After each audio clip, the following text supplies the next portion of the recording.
여러분은 지금 행복하세요? 네. 전에도 이런 질문을 한 적이 있습니다. 근데 마지못해 나오는 답인데 얼굴 보면 그렇게 행복한 것 같지는 않고 그렇습니다. 그런데 행복하다면 무엇 때문에 행복하다고 생각하십니까? 복에 대한 사전적 의미는, 즉 복이라는 말의 사전의 뜻은 이렇습니다. 편안하고 만족한 상태와 그에 따른 기쁨이라고 합니다. 편안하고 만족한 상태, 거기에서 나오는, 그래서 기쁜 상태, 그것이 복이다, 그렇게 하는데, 그러면 우리가 복 받기를 원합니다, 그럴 때에 과연 여기서 말하는 편안하고 만족한 상태, 그에 따른 기쁨, 그런 복을 원할까요? 아니면 그렇게 살기 위해서 그 다른 어떤 것이 많이 있어야 진짜 복이라고 생각을 하실까요? 아무튼 이런 복을 나는 받지 못했다고 생각한다면 그 사람은 행복할 수가 없겠죠. 또 많은 사람들은 내가 지금보다 더 행복한 삶을 살기 위해서는 더 많은 복이 필요해, 이거 갖고는 안 돼, 그렇게 생각할 사람이 많이 있을 것입니다. 그렇다면 사람이 행복함을 느낄 수 있는 만큼의 복, 즉 편안하고 만족한 상태가 되어서 기뻐하면서 살 수 있는 그런 행복함은 어떤 상황이 되어야 느낄 수 있을까요? 오늘 이런 것들에 대해서 본문을 통해서 생각해 보고자 합니다. 첫 번째는 복 받는 비결입니다. 1절 말씀에 주님을 경외하며 주님의 명에 따라 사는 사람은 그 어느 누구나 복을 받는다. 어느 사람이나 간에 다 복을 받을 수 있다. 다만 주님을 경외하며 주님의 명령에 따르는 삶을 사는 사람이어야 한다. 그러니까 주님을 경외하지 않고 주님의 명령에 따르는 삶을 살지 않는 사람은 복을 받을 수 없다라는 말이기도 한 것이죠. 여기 주님은 개역개정 성경에서는 여호와로 번역을 하고 있습니다. 그러니까 여호와를 경외하고 여호와의 명령을 지키는 사람은 누구나 다 복을 받게 된다, 그런 말입니다. 그러니까 우리가 복을 주세요, 복을 주세요, 복을 주세요, 그런 기도보다 앞서야 할 것은 뭐냐는 것이죠. 여호와를 경외하고 명령을 지켜야 하는 것이다, 이런 겁니다. 자, 우리가 직장에 일을 하러 가지요. 일하러 가서 더 월급 주세요, 월급 주세요, 월급 주세요, 그런다고 월급 주는 거 아니잖아요. 우리 회사에 들어온 사람은 다 월급을 준다. 단 회사를 위해서 열심히 일을 해야 된다라고 하는 것과 같다는 얘기죠. 그러니까 굳이 왜 나한테 월급 주세요라고 말을 해야 할 필요가 없어요. 그 회사 규칙에 따라서 일을 하면 되는 것이죠. 마찬가지로 우리가 복 달라는 기도를 그렇게 목매어서 하지 않아도 하나님의 자녀로 살면 그 복은 당연히 우리에게 온다는 것이죠. 이렇게 말하면 혹시 유튜브를 통해서 설교 듣는 분들 중에는 그러면 그렇지, 결국은 교회 다니라는 말이잖아 라고 생각할 수도 있습니다. 그러나 분명히 말씀드리는 것은 교회에 다니고 안 다니고 그런 것이 아니라는 것입니다. 율법을 통한 주님의 명은 오직 하나뿐입니다. 그러니까 여호와의 명을 따라야 한다고 하는 그 내용은 오직 한 가지예요. 그게 다 알죠. 우리는 뭡니까? 십자가 정신이죠. 십자가 정신이 뭡니까? 위로는 하나님을 사랑하고 수평적으로는 내 이웃을 내 몸처럼 사랑하는 것, 그것입니다. 그것이 바로 여호와의 명을 따라 사는 것이죠. 주님을 경외하지 않는 사람이, 여호와를 경외하지 않는 사람이 그분의 명을 따라서 살기는 어려운 문제일 것입니다. 그러므로 복받는 비결은 한마디로 십자가 정신으로 사는 것인데, 그 십자가 정신은 뭐예요? 나누고 섬기고 희생하고 양보하고 이기심과 욕심을 버리고 이타적인 삶을 사는 것입니다. 우리가 평생 그렇게 듣고 읽고 하고 왔습니다. 그렇다면 우리가 그렇게 살았다면, 그러면 하나님은 반드시 우리에게 복으로 보상을 이미 해 주셨을 것이고, 나는 지금 행복해야 할 것이고 앞으로도 하나님이 더 복을 주실 것이고 그러므로 앞으로도 나는 여전히 행복해야 할 것 아니겠습니까? 그런데 모태신앙으로 태어나서 평생을 교회 다녔어도 나는 복을 못 받았어. 나는 복이 없어. 그렇게 생각하며 불행한 삶을 사는 사람은 얼마든지 많이 있다는 사실입니다. 왜 그럴까요? 교회는 다녔지만 여호와 하나님의 명령에 따라 살지 못했고 오직 자기만을 위해서 종교적인 생활만 했기 때문입니다. 여러분, 우리 주위에서 또는 매스컴을 통해서 볼 때 나누는 삶을 실천하는 사람이 나는 불행합니다, 그렇게 말한 적 보셨습니까? 평생 동안 고생해서 모은 전 재산을 다 기부하고도 그분들이 하는 말은 뭐예요? 나는 참으로 행복합니다라는 거예요. 그런데 평생 새벽기도 한 번도 빠진 적이 없고 밤마다 기도하며 그렇게 살아온 사람의 얼굴에 늘 근심이 가득하고 늘 불평이 쌓여 있는 이유는 무엇이냐, 그런 말입니다. 내가 정해놓은 나만을 위한 그 그릇에 복이라고 하는 것을 아직 다 채워넣지 못했기 때문이에요.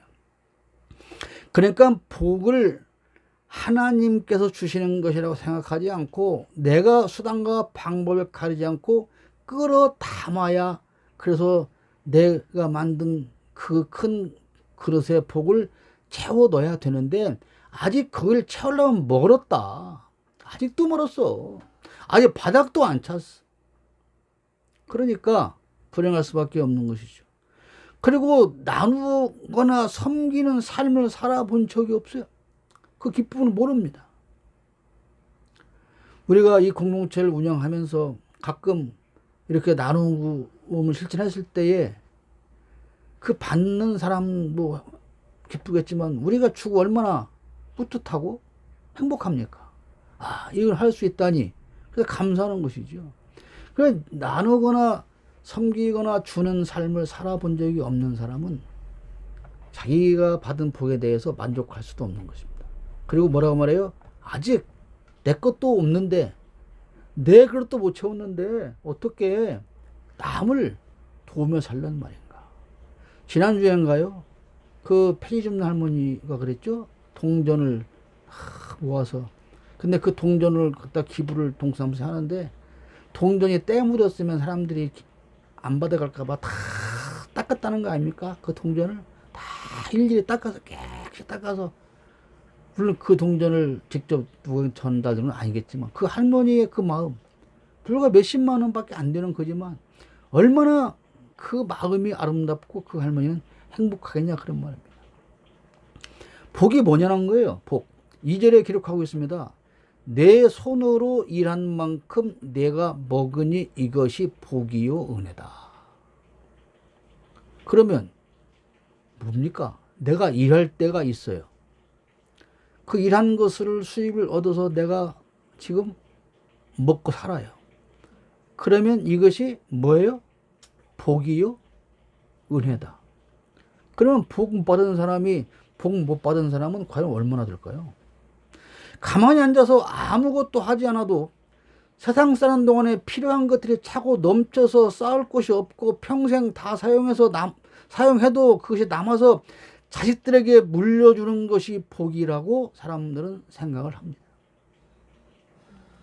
자식에게 더 많은 것을 남겨줘야만 되고, 그 자식들이 내가 살아있는 동안에도 아무것도 안 해도 그저 그들이 편안히 먹고 살 수 있도록 펑펑 줄 수 있어야 나는 복받은 사람이다, 그렇게 생각을 하는 것이 문제라는 것이죠.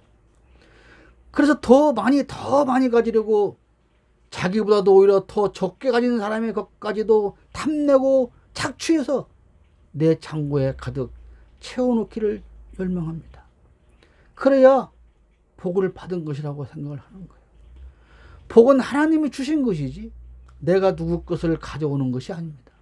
내가 누구 것을 뺏어오는 것이 복이 아니에요. 예수님은 주기도문을 가르쳐 주시며 일용할 양식을 위해서 기도하라고 하셨습니다. 그것은 일용할 양식 외에 더 많은 것을 탐내지 말라는 말이기도 합니다. 광야에서 그날 하루 필요한 만나만 채취하면 되는데 혹시 내일 안 내리면 어떡하지? 그래서 갖다 놓은 것이 어떻게 됐다고요? 다 벌레가 났다고 그랬지 않습니까? 일용할 양식 외에 더 많은 것을 탐내지 말라는 거예요. 그런데 우리는 죄송하지만 어떻게 그렇게 삽니까? 어떻게 일용할 양식만 가지고 만족할 수가 있어요? 그거 못하지요. 우리는 그렇게 생각합니다.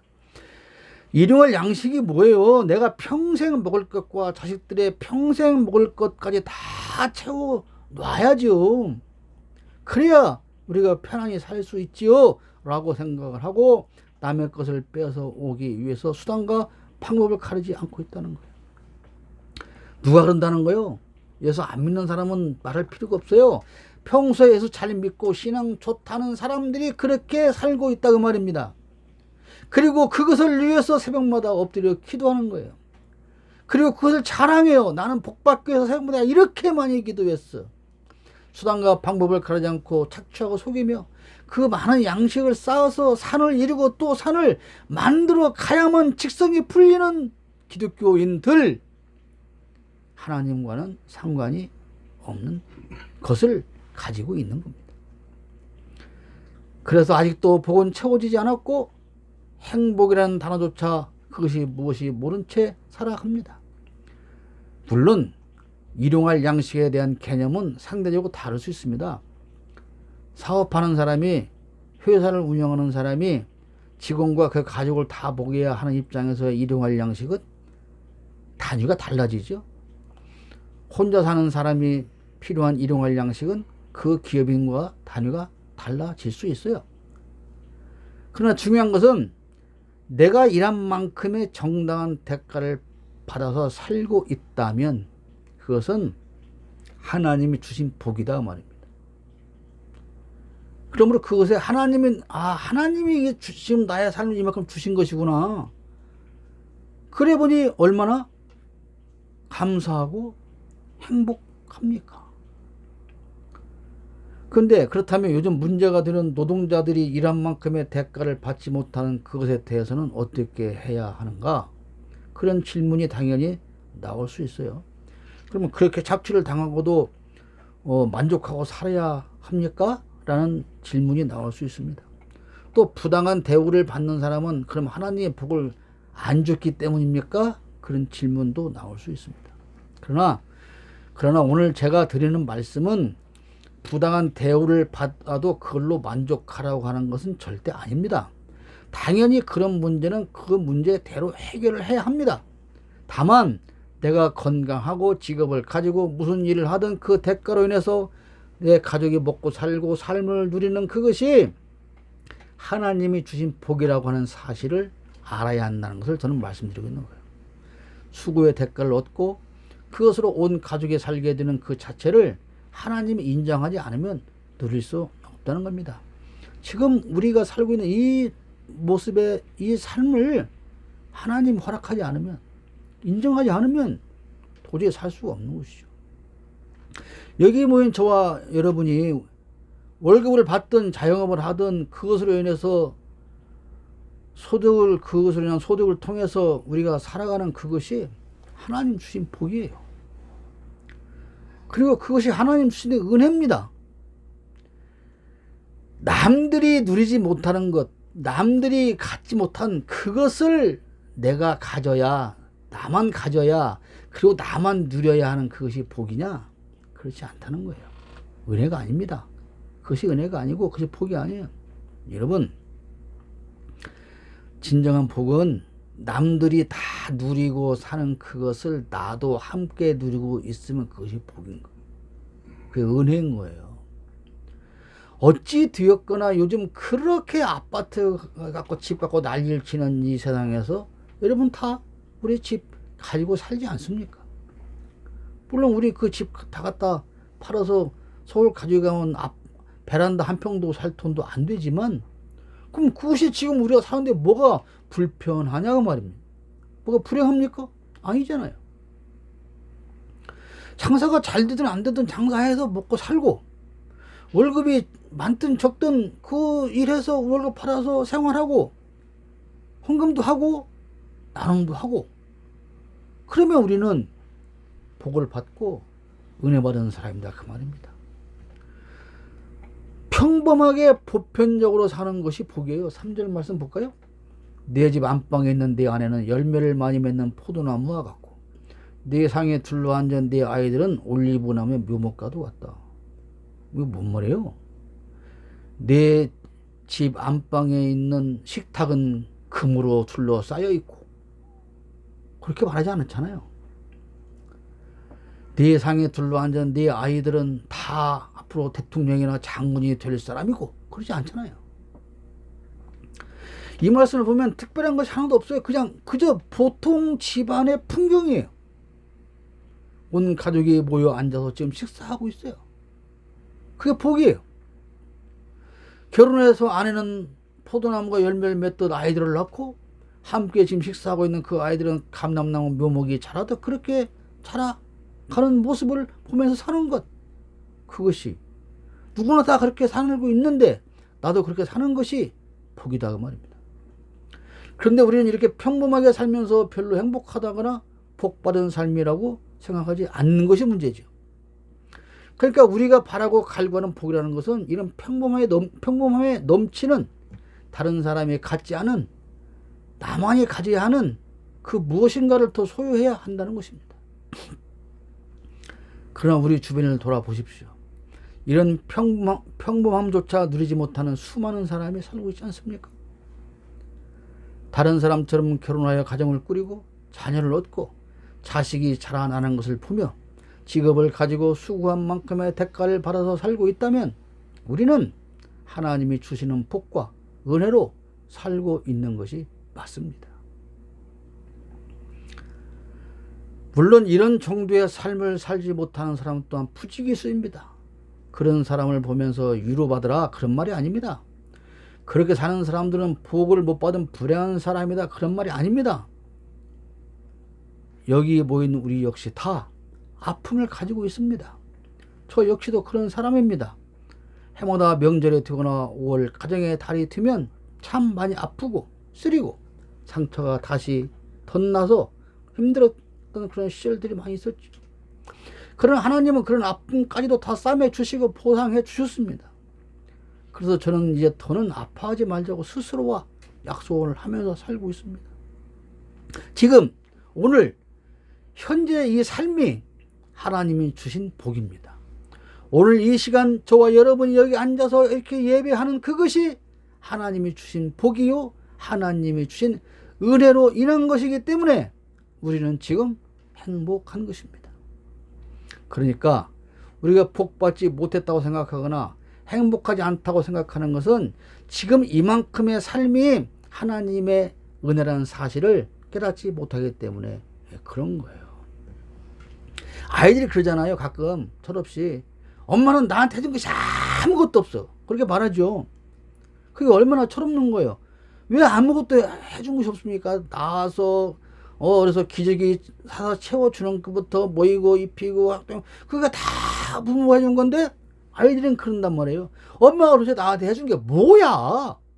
그러면 그렇게 생각한 아이는 엄마한테 불평을 가할 수밖에 없고 자신의 삶이 불행할 수밖에 없습니다. 그런데 내가 지금까지 살아온 일 돌아보니 이게 전부 다 엄마 아버지가 나한테 베풀어 준 거네. 참 얼마나 감사해. 이렇게 생각하고 깨닫는 아이는 효자가 될 수밖에 없는 거 아니겠습니까? 똑같은 거예요. 제가 드리는 말씀은 지금 우리가 사는데 이것이 많이 부족해, 이것도 부족하고 저것도 부족해, 그럼에도 불구하고 만족하고 살아면 돼, 그 말이 아니에요. 지금 우리가 가진 것이 부족할 수 있습니다. 그러나 그런데도 불구하고 앞으로 또 필요할 때가 되면 하나님은 반드시 지금 채워주신 것처럼, 과거에 채워주신 것처럼 또 채워주실 것을 믿기에 우리는 행복할 수 있는 것입니다. 대다수의 사람이 불행한 것은 가진 것에 대한 고마움은 없고 못 가진 것에 대한 욕망이 자기를 지배하고 있기 때문에 그렇습니다. 4절 말씀을 보십시오. 주님을 경외하는 사람은 이와 같이 복을 받는다. 이와 같이 복을 받는다. 여호와를 경외하고 그 명령을 따르는 사람은 누구나 다 복을 받게 됩니다. 그런데 그 복은 곧 위에서 말씀드린 복, 즉 어떤 복? 이와 같은 복. 그럼 그 이와 같은 복은 뭐요? 앞에서 설명을 드렸지만 다시 한번 생각을 해봅시다. 과거에 저희 어머니도 여러분들의 어머니도 지금 살아계신다면 현재도 그분들이 날마다 하나님 앞에 가서 새벽마다 교회당 마룻바닥에 무릎 꿇고 엎드려서 간절히 자녀를 위해서 빌고 빌었던 복이 있습니다. 우리 자식에게 복을 주십시오. 그런데 그렇게 간절히 아픈 몸을 이끌고 기어가다시피 해서 새벽에 예배당 마룻바닥에 엎드려서 자녀를 위해서 복을 빌었는데 그 복을 빌은 내용이 대단한 것이 아닙니다, 여러분. 뭐예요? 그저 우리 자식이 잘 자라게 해주세요. 밥은 굶지 않고 살게 해주세요. 아프지 않고 살게 해주시고 훌륭한 사람이 되어서 세상에 해를 끼치지 않는 사람이 되게 해주세요. 그러니까 부모가 자식에게 바랐던 출세하는 게 뭐예요? 밥 빌어먹지 않는 거예요. 훌륭한 자식이 뭐예요? 세상에 해를 끼치지 않는 자식이에요. 그게 우리의 부모가 새벽마다 가서 예배당에 엎드려서 자식을 위해서 빌었던 복의 내용입니다. 우리 자식 제발 대통령이 되게 해달라고 기도하지 않았어요? 내 자식 제발 재벌 기업의 총수가 되어 돈벼락 먹고 살게 해달라고 기도하지 않았습니다. 그렇게도 간절하게 빌었던 그 복은 그저 평범해서 누구나가 다 누리는 그런 복을 주시라고 기도했던 것입니다. 그리고 우리는 지금 그런 복을 받아 누리고 살고 있지 않습니까? 하나님의 은혜로 인한 삶을 우린 살고 있어요. 부모님의 간절한 기도가 이루어졌다는 말씀입니다. 다시 한번 반복해서 강조하지만 복은 하나님이 주셔야 됩니다. 5절 말씀 볼까요? 주님께서 시온에서 너에게 복을 내리시기를 빈다. 평생토록 너는 예루살렘이 받은 은총을 보면서 살게 될 것이다. 사람들은 자기보다 더 많은 것을 두고 사는 사람을 보면서 그렇게 말하죠. 저 인간은 하는 짓 보면 진짜 나쁜 짓만 골라 하는데 무슨 놈의 복이 그리 많아서 저렇게 부자로 잘 살까? 그렇게 말할 때가 있죠. 이 말에 모순이 있어요. 저렇게 나쁜데 무슨 복이 많아서? 그럼 그 말은 나쁘게 사는 사람이 많은 걸 가졌다고 하는 것은 복이 아니란 말이에요.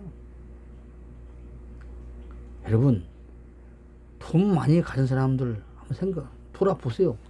행복합니까? 우리가 볼 때. 진정한 복은 여호와 하나님의 인정을 받는 것입니다. 그 여호와께서 주시는 것으로 사는 것이 진정한 복입니다.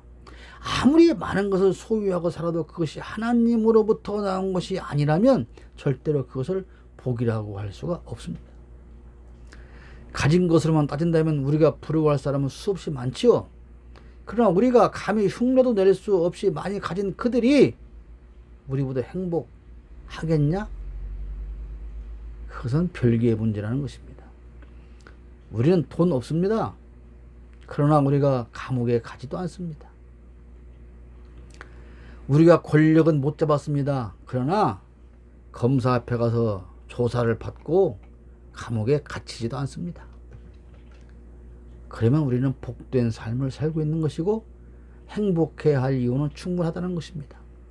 후손이 잘 되는 것이 복입니다. 아들, 딸, 손자, 손녀 보면서 오래오래 살 것이다. 이스라엘의 평화가 깃들기를. 여러분, 우리의 가장 큰 소원이 뭡니까? 두모할 것 없이 내 자식들이 잘 되는 것 아닙니까? 그게 가장 큰 부모들 입장에서의 소원이죠. 모든 부모는 자녀를 위해서 그렇게 살아요. 그런 소원을 가지고 살아. 그런데 가끔 자식들은 배신감을 느끼게 해.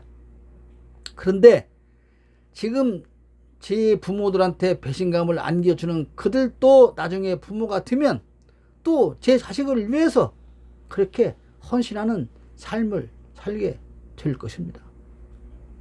건강하고 성실하게 살고 남에게 해를 끼치지 않고 열심히 사는 자녀들을 보면 그것이 복이에요.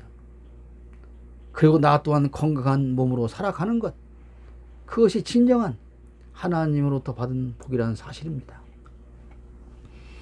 5월은 가정의 달입니다.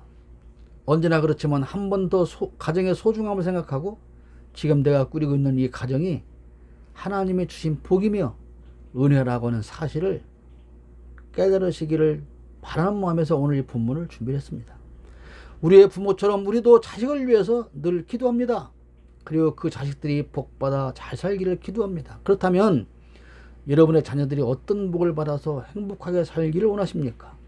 어떤 자리에 가든 어떤 일을 하든 얼마를 가지고 살든 중요한 것은 그 모든 것이 하나님께서 주신 것이어야 한다는 사실입니다. 더 많이 올라가기를 기도합니까? 남들보다 더 위에 서기를 원하십니까? 여러분의 자식들이 남들보다 더 많이 갖기를 원하십니까? 어떤 복을 여러분 자녀가 받아야 행복하겠습니까? 또 여러분은 어떤 복을 더 받아야 행복하겠습니까? 여러분들은 얼마나 더 많이 가져야 행복하겠습니까? 하나님께서 올려주시고 하나님께서 주셔야 그것이 진정한 복이 되고 행복이 됩니다. 내가 만든 거대한 그릇을 가득 채우려고 하는 것은 복이 아닙니다.